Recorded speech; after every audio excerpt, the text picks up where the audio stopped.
Good morning and again welcome back to my mini blog. আমি আবারও চলে এসেছি সুন্দর একটা ভিডিও নিয়ে। তো আমাদের ডিগবয় রামলীলা ফিল্ডে বড় সড়ো সুন্দর একটা মেলা এসেছে। মেলা তো এসেছে কবেই, কিন্তু আমি খবর পেয়েছি বহুত পরে।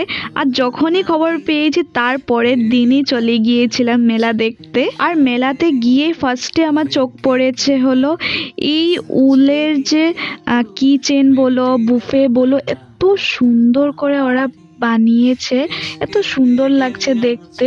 ছোটবেলা উলের সোয়েটার, মোজা এগুলো দেখেছি, কিন্তু এখন ফার্স্ট টাইম দেখছি যে উলের কি চেন বের হয়েছে।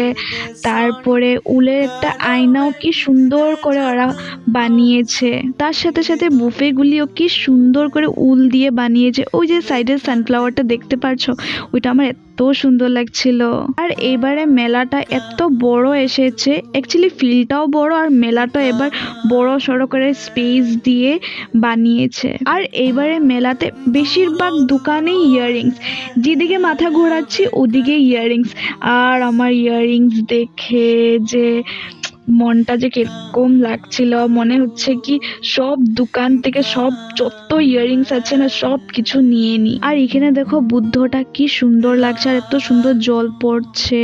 আর এইবারে মেলাতে ইউনিক বলতে এই বুদ্ধগুলি এসেছে, মানে ঘরের ডেকোরেট জিনিসগুলো একটু সুন্দর সুন্দর এসেছে। আর এগুলোর প্রাইসও একদম হাই ছিল, এরকম 10,000 11,000 এর মতন। তো আমরা মেলা তেলা ঘুরে একটু বাইরে রেস্টুরেন্টে এসেছি মোমো খাওয়ার জন্য। তখন মোমো টমো খেয়ে যাব হলো বাড়ি। তো এই ছিল আজকে ছোট্ট একটা ব্লগ। সবার সাথে দেখা হবে নেক্সট ব্লগে।